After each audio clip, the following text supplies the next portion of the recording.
and very proud of you. Somebody said, I was just watching a little news coming down. They said, oh, it's amazing he can find the time in his busy schedule. Believe me, you're the time. My schedule's not the time.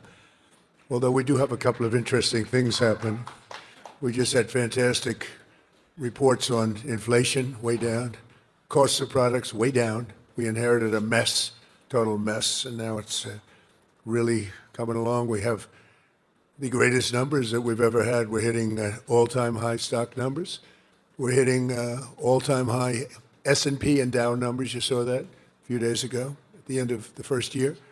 They said that it was going to take maybe 4 years, the end of the term, to hit 50,000 on the Dow. We did it in 1 year. And likewise, to hit 7,000 on the S&P was going to take at least 4 years, could be 5 or 6. We did it in 1 year. So, and all I know is forget about the stock market, forget about Wall Street. Your 401ks are doing very well. I don't have to ask you. Is anybody doing poorly with their 401k? If they were, you're a pretty bad investor, I'll tell you. But I want to thank Melania. Our country is truly blessed to have such a phenomenal First Lady. And now she's a movie star on top. Can you believe? She did a movie. It's the hottest thing you've ever. It's crazy. Congratulations, by the way.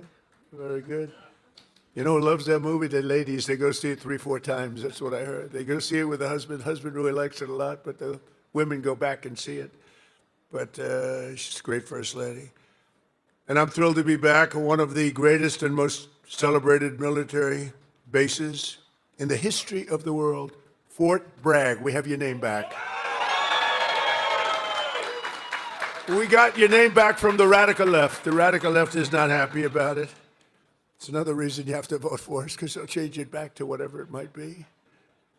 This is the home of the legendary Green Berets, the home of the Sky Dragons, and the All-American 82nd Airborne.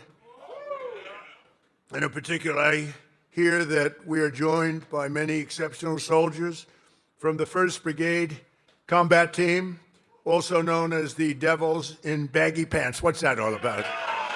The Devils, they are devils. And you are devils. And I have no higher honor in life than to be your commander-in-chief. I'm so proud of you all. And so let me begin by saying a very, very big thank you to our great warriors and the men and women of the United States Army. Unbelievable. Very special thanks also to all of the incredible military families who are here today. You know, without that family, our soldiers would not be the same. It's a whole big deal. I don't think they get enough credit, but they do get credit with me. That's why I sent you 1776 a couple of weeks ago, a little while ago.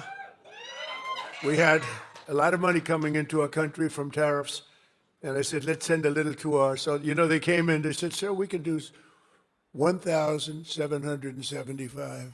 I said, oh, that's good. They put the number. I said, you know, if we add $1 more, it's 1776. I said, add $1.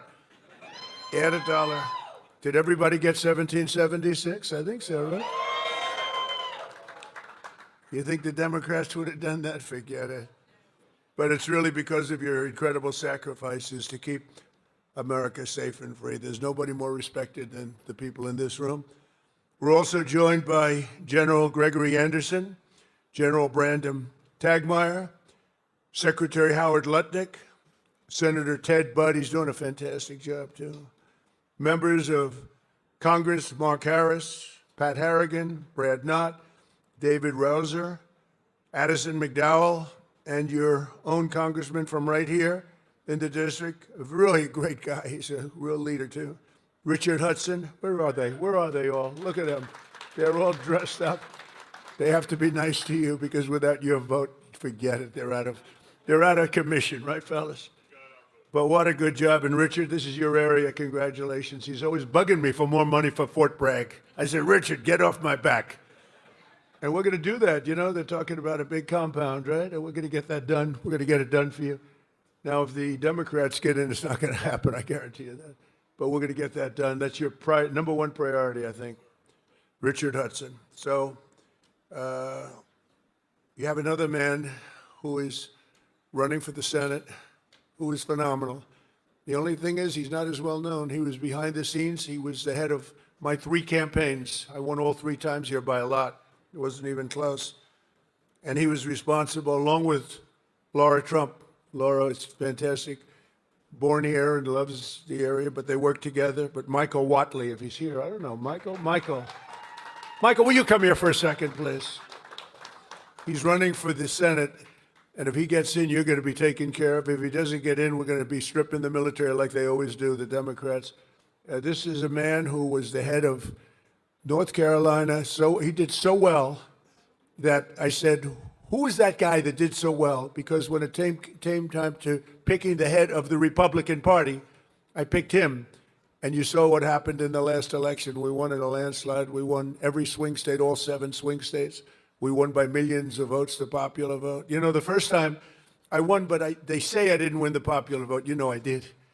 I won it by a lot, but they say I didn't. So every time they'd introduce Donald Trump, who didn't win the popular vote, but he, you know, whatever. I said, I don't ever want that to happen again. But we did. We won everything. And this is a man that was in charge of this state. He did so well here. There was nobody else that I even considered to run the RNC. That's the whole country. And we had a big victory just recently that you know very well, a victory like they've never seen. So I'd just like you to say a couple of words, Michael. Congratulations. Thank you. Good to see you. In 2015, Donald Trump came down an escalator and said that he was going to make America great, that he was going to protect our country, that he was going to make sure that our men and women in uniform had what they needed to protect our interests and our allies around the world.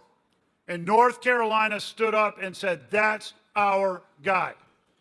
And in his term in office and in this term in office, there has never been a president who has fought for Fort Bragg, who has fought for the men and women in uniform in North Carolina, as well as our veterans, more and harder and better than Donald J. Trump, our 45th and 47th President of the United States of America.